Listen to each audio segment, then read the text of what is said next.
श्री गोपाल कृष्ण भगवान की जय। लीळा नंबर 31।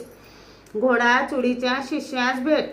सर्वज्ञांना एकांतात भ्रमण करताना घोडा चुडीचे शिष्य भेटले। ते म्हणाले, देव हो, चला किशीगंध पर्वतावर जाऊया, तेथे माझे गुरु घोडा चुडी आहेत। त्यांच्या विनंतीला मान देऊन सर्वज्ञ निघाले। सर्वज्ञ प्रवासात रोज भिक्षेला जात असत। तेही भिक्षेला जात असत, परंतु ते पुरुष भिक्षा केल्यानंतर हातातली भिक्षा तेथेच चाटून खात असत।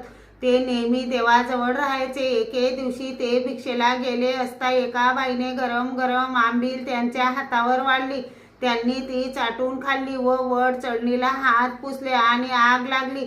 सर्व गाव जळू लागला। परत येताना ते मागे पाहत पाहत आणि हसत हसत सर्वज्ञांजवळ आले।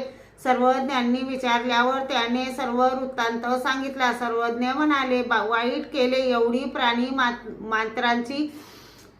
प्राणी मात्रांची हिंसा झाली, याची तुम्हाला काही कीव आलीच नाही।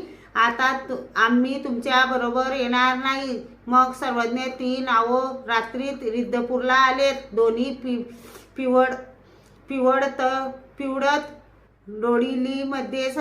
पिवळत रोडीमध्ये सर्वज्ञांची व श्री प्रभूंची भेट झाली। 2 पर अर्थात 6 तास काटेरी झाडाखाली बसत असत। मग श्री प्रभू रिद्धपूरला जात असत। रस्त्यात एक मांग जातीचा गृहस्थ श्री प्रभूंसाठी ज्वारीचा हुरडा, हरभरे, उसाची पेरे व पाण्याचा द्रोण भरून त्यावर पत्रांवर झाकून ठेवी।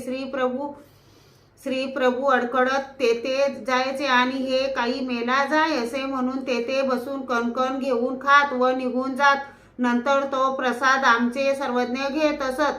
तो मार्तंग दोन्ही देवांना दुरून दंडवत घालायचा। आमचे सर्वज्ञ श्री प्रभूंची श्रीमूर्ती दिसे पावे तो तेथेच उभे राहून बघत असत। मग दांबेरीला जायचे, तेथे भिक्षा करून दभाडा तळ्याच्या काठी बसायचे व भैरवाच्या देवळात झोपत असत। रोज श्री प्रभूंच्या दर्शनाला जात असे। 20 दिवसापर्यंत तेथे राहिले। एके दिवशी रूपनायकाला सर्वज्ञांचे दर्शन झाले व त्याने विनंती करून सर्वज्ञांना घोड्यावर बसून आपल्या गावी घेऊन गेले। तेल उटणे लावून आंघोळ घातली, पूजा केली। सर्वज्ञांनी श्री गोपाळ कृष्ण भगवान की जय।